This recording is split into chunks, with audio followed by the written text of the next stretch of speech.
But just taking a stab at it, I'd say $16 million would help. Paramount knows they could have easily fought it because, in their own words, the lawsuit was completely without merit. This settlement is for a nuisance lawsuit Trump filed claiming that 60 Minutes deceptively edited their interview with then-candidate Kamala Harris last fall. Stephen Colbert kicked off his return to TV by brutally calling out Trump over secret settlements, Epstein connections, and even Trump's rewriting of history. As the jokes kept landing, one truth bomb after another, you could almost hear Trump panicking in real time. Wait until you see what Colbert said about Melania. Before we move on, I will like you to subscribe to the channel and like the video. Stephen Colbert had a bone to pick, and it wasn't just about Trump's usual circus act this time. No, this was personal. It started with Paramount Global, his own house, quietly handing over $16 million to Trump like they were paying for an overdue parking ticket. But this wasn't just some settlement, this was hush money, plain and simple, or as Colbert framed it, a giant corporate bribe to keep Trump happy. Paramount produced Transformers: Rise of the Beast. They know completely without merit. You may take our money, but you will never take our dignity. You may, however, purchase our dignity for the low price of $16 million. We need the cash. Now, I believe this kind of complicated financial settlement with a sitting government official has a technical name in legal circles.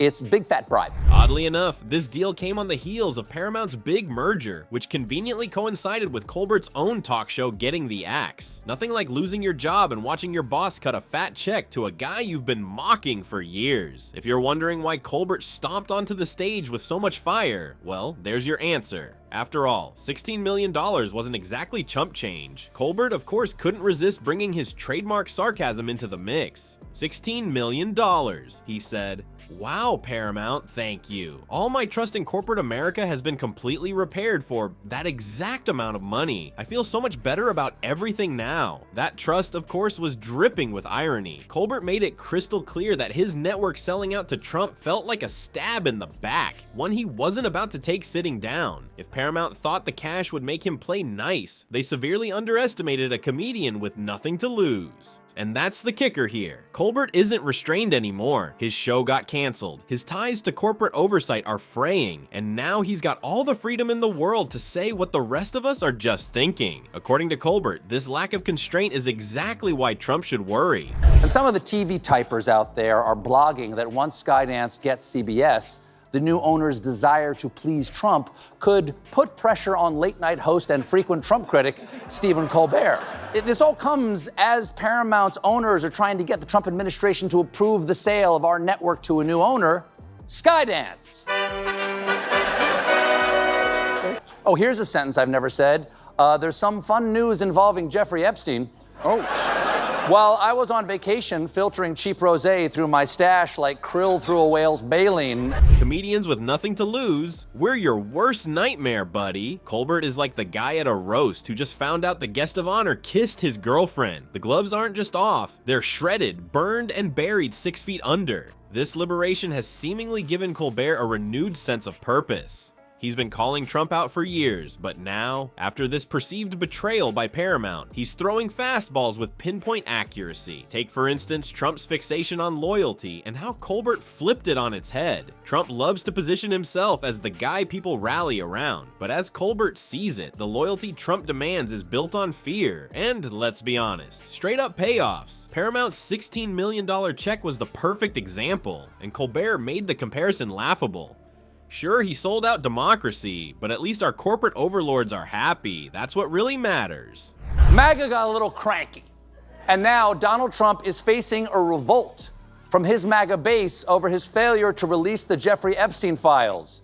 MAGA and a bunch of other folks have long believed that Jeffrey Epstein did not die by suicide back in 2019, but instead was killed to prevent him from revealing the names of prominent elites who he was blackmailing because of the stuff with the plane and the island and the girls, and it's all just awful. The government is hiding evidence about who the clients of Jeffrey Epstein were, which is hard to dispute because we don't know for sure who the clients of Jeffrey Epstein were.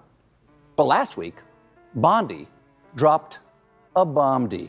To Trump, image is everything. That's why Colbert's newfound fervor stings so badly. The former president thrives on controlling the narrative, but Colbert's comedic hammer keeps smashing through those carefully constructed lies. You know someone's hit a nerve when jokes start to sound like headlines. And Colbert? He's dropped enough of those headlines to make Sean Spicer sweat through his old press briefings. Trump's reputation is Colbert's playground now, and every time the former president makes a move, he's met with a punchline that cuts right to the heart of the hypocrisy. Colbert didn't shy away from spelling it out. Trump's desperation to rewrite history is hilarious because for the first time, I actually feel bad for history. He's not wrong. Between Trump's attempts to erase his second impeachment and that embarrassing Paramount payout, the past few years have turned into a bad episode of The Twilight Zone. And Colbert's taking notes at every twist, keeping receipts for an audience that's increasingly exhausted by Trump's antics. More importantly, he's weaponizing those receipts with humor sharp enough to slice through the endless cycle of misinformation. But Colbert isn't just doing this to settle personal scores. He recognizes that his voice and the humor tied to it is more important now than ever. By openly mocking Trump, Colbert turns comedy into resistance. It's not just about making people laugh. It's about holding a mirror to lies and manipulation, even if it's done with a smirk and a punchline. The payoff? Colbert admitted it himself. When Trump rants about unfair media attacks, Colbert feels like he's doing his job right. When Stephen Colbert takes aim, you know it's going to sting, and Trump's scandals gave him plenty of material to work with. One of Colbert's boldest moves came when he pulled back the curtain on the Epstein files, on live TV no less. Trump's name being floated in connection to Jeffrey Epstein is the kind of thing you'd expect to hear whispered behind closed doors, not blasted into millions of living rooms.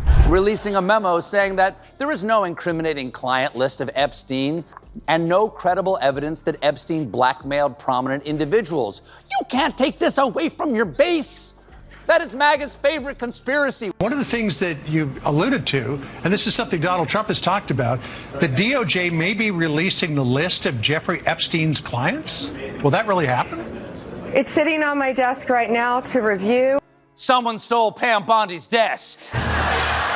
Colbert's audience was there for it, the comedian implying that Trump himself was likely shaking in his golden tower at the thought of those files going public. And let's be real, Colbert wasn't wrong to frame it that way. Trump has spent years dodging scandals, clinging to his carefully crafted image like a life raft, but these kinds of connections are impossible to dismiss once they're out in the open. Colbert knew exactly how to twist the knife, turning his jokes into daggers aimed directly at Trump's obsession with secrecy and control. But Colbert wasn't stopping at Epstein. Oh no, that was just the opening act. From there, he jumped right to Donald Trump Jr. and his hilariously bizarre public suggestion that Coca-Cola should bring cocaine back into their recipes. Talk about handing Colbert a gift. The comedian wasted no time turning this into a metaphor for the entire Trump family, cracking that cocaine goes great with everything, including smoking crack with prostitutes. Colbert delivered it with his usual deadpan, knowing full well the absurdity of someone like Don Jr. making that kind of statement publicly. It wasn't just a gag about drug jokes, it was about the jaw-dropping lack of awareness that seems to run in the Trump veins.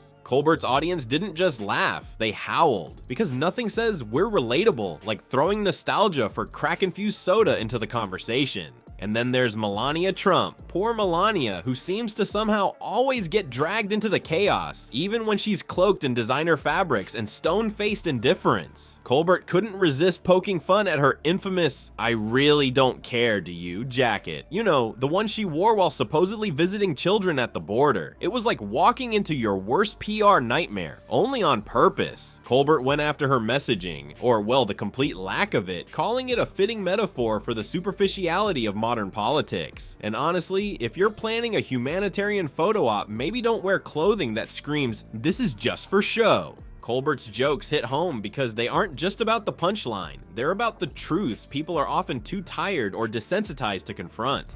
That's why Trump seems fixated on his public persona, scrambling to block out critics even when the criticisms land like anvils. Colbert knows this, and he doesn't just lean in, he hammers away at the shell, whether it's exposing skeletons like Epstein or poking at the sheer ridiculousness of a family that can't stay out of its own mess. He's relentless. Stephen Colbert's comedy isn't just about laughs, it's a weapon against the powerful. Trump might try to rewrite history, erase scandals, or silence critics, but humor is something he can't control. Colbert's jokes about Trump's scandals, Don Jr.'s wild comments, and Melania's awkward public image do more than entertain. They expose hypocrisy and unravel fake narratives. Satire makes deception harder to sustain and holds a mirror to corruption. Laughter punches through their smoke and mirrors, reminding us that truth can be funny and devastating. So keep watching, because Colbert isn't stopping here, and neither should we. What comes next could be legendary.